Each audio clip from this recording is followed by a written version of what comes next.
Frank, we're about to see it begin. It's, what is that? 7 minutes, 7:55. 10, 9, ignition sequence start. I wonder, is it possible? Can it be? 6, 5, 4. It was unbelievable. 3, 2, 1, 0. I sat there and watched and watched and watched until they quit broadcasting. Liftoff. We have a liftoff. 32 minutes past the hour. Liftoff on Apollo 11. Tower clear. We got a roll program. Neil Armstrong reporting the roll and pitch program, which puts Apollo. I did, however, go outside at night and look up there, that beautiful full moon, and think about the man in the moon that we'd always talked about since we were little children. And then, July the 20th, 1969, the report was that Neil Armstrong stepped on the moon. The other two children and my husband and I all sat in front of the TV down there and watched the landing on the moon, and it was just extraordinary to think that we were all that piece of history, including this young baby that was there with us, and how the world would change in her lifetime. It was a summer evening. I was 12 years old.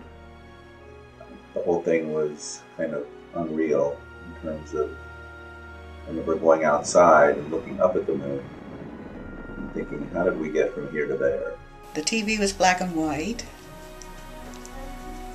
and you just sat there and you just couldn't believe it. I mean, this was actually happening.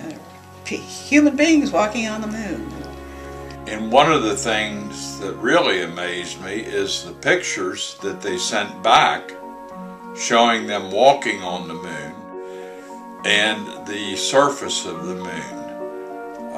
It was just a hard thing at that time to comprehend. So we were all just quiet while the broadcast happened, and I remember this really grainy visual of Neil Armstrong stepping onto the moon, and just thinking it was just incredible to then walk outside on a beautiful night and look up at the stars and the moon and think that there was really somebody up there. It was just kind of beyond imagination. I woke up in the middle of the night to a great clamor on the television, just as Neil Armstrong was stepping down the ladder, and just as he said, "Eagle has landed." So I shall never forget that night. Oh, Capcom, we're go for landing. Altitude 4,200. Houston, you're go for landing, over. Tranquility Base here. The Eagle has landed. Well, I remember we watched it on TV, and it was in black and white, and I was amazed. And the timing on it was that I stayed up and watched it happen live on television. That's one small step for man, one giant leap for mankind. More real than a newspaper report, sure, because you could see him actually step down. And in those days, transmission of a television signal from 250,000 miles away was a big deal. Now there were friends, particularly out in the farm country where I came from, who said they can't do it. And God will get them if they get on that moon, because they're not supposed to be up there. Many people that I knew, older people, thought it had been something staged. I don't know why people would think it didn't happen. Of course, I guess every time there's an issue, people come up with different weird ideas. And although they're far-fetched and the science is pretty clear on this, you can, in some ways, after doing this book, I sort of could see how people might think it was staged, because so a lot of it was recreated in a way, just because A, technological limitations, and B, sometimes they didn't want some of these things. They were afraid, what if it was a disaster and we're showing this live, of course, which we saw later with Challenger.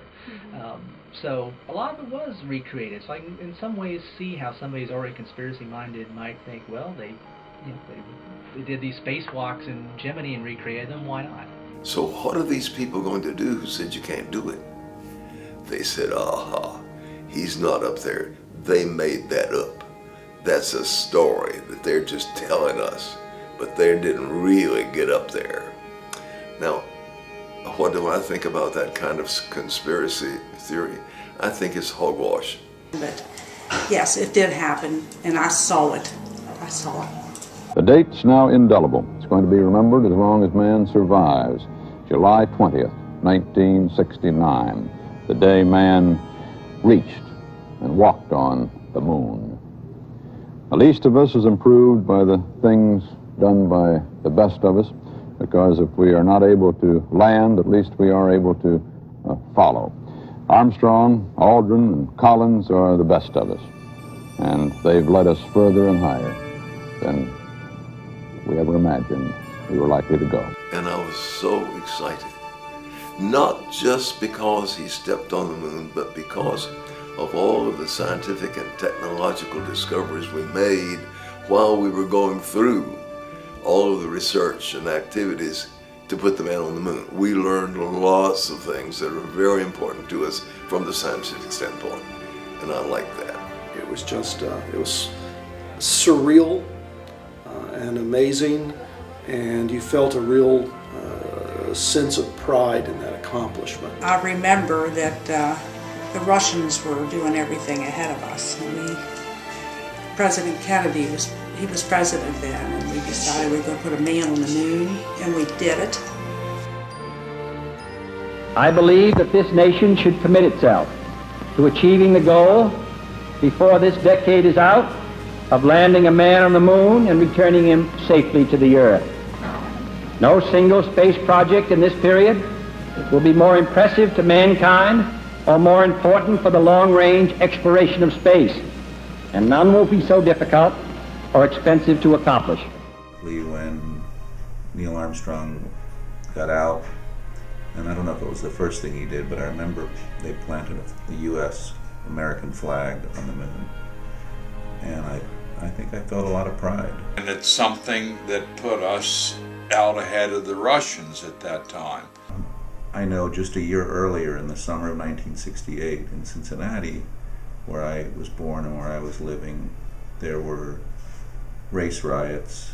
It was a lot of civil unrest, and pretty close to my neighborhood. I remember feeling, pretty personally, a lot of the anger and a lot of the civil rights, issues that were swirling. And it was a divisive time for our country, and I feel like just a year later, here we all had something to be proud of and something that we could rally around and feel good about. And I think it really unified us as a country, that there was this incredible, impossible task, and somehow we did it.